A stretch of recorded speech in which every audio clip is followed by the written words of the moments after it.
La mer à boire au cinéma le 22 février prochain, en avant-première ce soir. La toute première avant-première, messieurs, ce soir à Lille. Ouais. Oui, avec du vrai public, oui.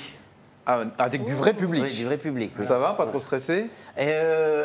Excité, pas inquiet, ouais, c'est un peu le trac, ouais, quand même. Bonsoir Daniel Auteuil, bonsoir Jacques Maillot, merci d'être avec nous. Bonsoir messieurs, dames. Un an pratiquement jour pour jour après La fille du puisatier, vous êtes venu présenter ici sur la Grand Place, vous revenez avec ce film. Là, on est dans la dure réalité, hein. C'est plus la même chose, hein. Dure réalité de la vie d'aujourd'hui, on va dire. Oui, comme fond, mais on est quand même dans le parcours d'un homme, dans une histoire qui reste romanesque. C'est une histoire où le personnage est confronté effectivement au monde de la finance. Il est pris il est coincé entre les syndicats et les banques. Il vit avec le souvenir de sa femme qui est morte. Et effectivement, c'est un personnage qui a la vie dure, mais qui essaye par tous les moyens d'être un homme bien. Et son parcours est semé d'embûches, mais exaltant, voilà. C'est ça qui ressort quand on voit votre film, on l'a vu hier au cinéma, c'est l'humanité. Qu'est-ce qu'il est humain finalement, cet homme? Il est humain comme vous, comme moi, comme tout.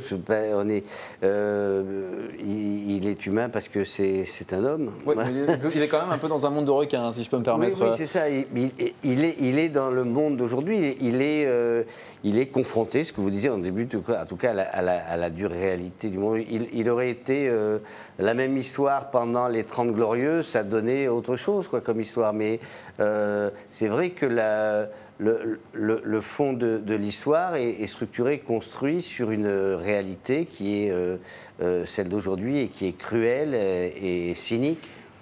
Oui, et lui essaye de rester digne en tout cas. Oui, tout à fait. Voilà, Et ce qui est intéressant dans ce film, c'est qu'effectivement, là, en période de crise, on a une vision du côté du patronat.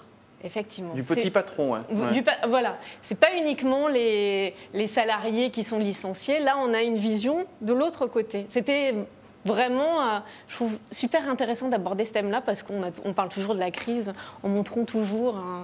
Disons qu'on voulait faire un film qui puisse être du point de vue de quelqu'un qui pense que le mérite est récompensé, que le travail bien fait trouve toujours preneur, etc. Et qui se bat pour ces idées-là, mais qui finalement se fait aussi broyer par le système parce qu'il y a quand même une réalité assez féroce qui est...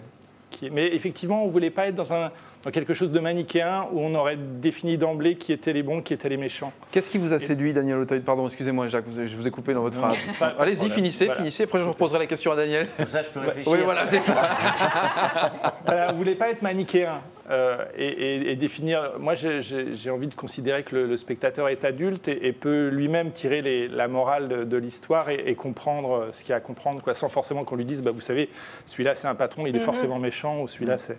Voilà, d'être dans une complexité humaine que Daniel rend merveilleusement. Alors justement, qu'est-ce qui vous a séduit dans ce personnage-là, Daniel Auteuil? Parce que le personnage n'était pas maquillé. Non. C'était l'opportunité de retrouver des grands rôles de cinéma. C'est avant tout, c'est un grand rôle qui me rappelle les grands films de Claude Sautet, où c'est ces grands personnages en prise avec leur époque et obligés de se débattre. Voilà, j'ai aimé aussi que ce type se batte et soit dans le souvenir de cette femme morte, ce côté romantique, de sa femme, voilà. Et puis j'ai aussi eu du plaisir, envie de découvrir un nouveau metteur en scène pour moi et à faire ce bout de chemin avec Jacques. Voilà. Justement, c'est votre premier film en tant que comédien après avoir réalisé. C'était votre premier film en tant que réalisateur. Comment vous avez travaillé? C'est différent J'ai regardé des choses que je ne regardais pas avant, c'est vrai. J'ai été au fond plus patient, plus compréhensif. Et puis... avant vous Moi, j'étais moins patient, quoi. Voilà, je comprenais davantage, si vous voulez, la recherche, voilà. Ça, sinon, j'ai rien appris de plus. Hein. Ça fait 40 ans. Oui, ça va. Et ce film, qui est un drame social, en période de crise, vous n'avez pas peur de faire peur un petit peu aux gens? C'est vrai qu'en période comme ça, on a envie de se divertir, de voir des choses fun et un peu légères. Et là, on en voit tellement aujourd'hui déjà dans les infos.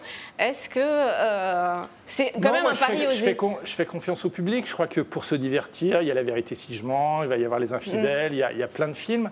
Je crois que le cinéma, ça sert aussi à réfléchir, à ressentir, à comprendre. Et donc, moi, je sais que j'aime voir des films qui ne sont pas forcément que... J'adore rire au cinéma et me détendre, mais j'aime aussi réfléchir et comprendre. Et donc, moi, je pense qu'il y a une place pour des films comme ça, ou pour le film de Philippe. Dès le départ, vous saviez que c'était Daniel qu'il fallait engager?